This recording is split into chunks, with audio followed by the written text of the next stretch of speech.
சற்று முன் கிடைக்கப்பெற்ற மிக மிக முக்கியமான செய்தி ஒன்று வெளியாகியிருக்கு. ஸ்டாலின் தலையில் விழுந்த இடி. இந்த 2026 சட்டமன்ற தேர்தல் இன்னும் 2 வாரங்களுக்குள் நடைபெற உள்ளது. தொடர்ந்து இம்முறை 5 முனை போட்டி என்பது நிலவுகிறது.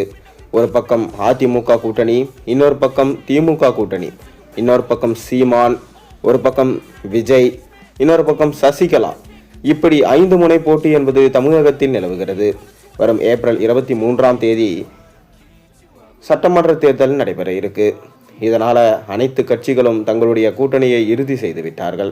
ஆனால் திமுகவில் மட்டும் இப்போது கூட சலசலப்பு, அதாவது உட்கட்சி பூசல், மேலும் மூத்த அமைச்சர்கள் மற்றும் கூட்டணி கட்சிகளுக்கு இடையே மோதல் என ஏற்பட்டு கொண்டிருக்கிறதாம். இதனால் தான் ஸ்டாலின் மிகவும் கலக்கத்தில் இருக்கிறாராம். என்னதான் நாம் கரெக்டாக முடிவு எடுத்தாலும் கூட உட்கட்சி பூசல் என்பது தீர்ந்தபடி இல்லை. கலைஞரால் சமாளிக்க முடிந்ததை ஸ்டாலின் அவர்களால் சமாளிக்க முடியவில்லை. அது மட்டுமில்லாமல் காங்கிரஸில் எங்களுக்கு இந்த தொகுதிகள் தான் வேணும் என அடம் பிடித்து கொண்டிருக்கிறார்களாம். மேலும் மூத்த அமைச்சர்களோ எங்களுக்கு தொகுதிகளை வழங்குவதை விட்டுவிட்டு காங்கிரஸ் கட்சியினருக்கும் கூட்டணி கட்சிகளிருக்கும் நீங்கள் பார்த்து தொகுதிகளை வழங்குகிறீர்கள். இதனால் திமுகவில் அதிருப்தி ஏற்பட்டு வெளியேறப் போவதாக மூத்த அமைச்சர்கள் தெரிவிக்கின்றனர். அது மட்டும் இல்லாமல் காங்கிரசுக்கும் திமுக உடைய மூத்த அமைச்சர்களுக்கும் ஏற்படும் சண்டை ஸ்டாலின் அவர்களுக்கே தெரியாது போன்றுதான் தற்போது நிலைமை இருக்கிறது. ஏனென்றால் ஸ்டாலின் இதுவரை பொம்மை அமைச்சராக தான் இருந்து வருகிறார். அதாவது முதலமைச்சர் என்று சொன்னால் சரி வராது, பொம்மை முதலமைச்சர் தான்.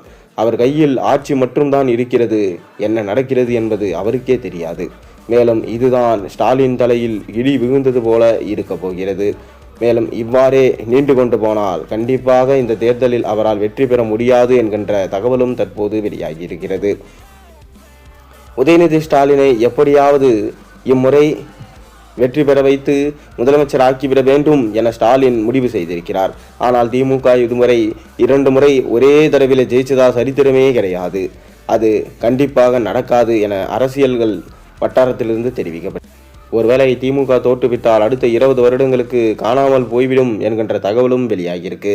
இன்னொரு பக்கம் ரகசிய சர்வேவும் பார்த்தீங்கன்னா திமுக வெற்றி பெறாது என்கின்ற அதிர்ச்சி தகவலை ஸ்டாலினுக்கு கொடுத்ததால் ஸ்டாலின் கதறி கொண்டிருக்கிறார்.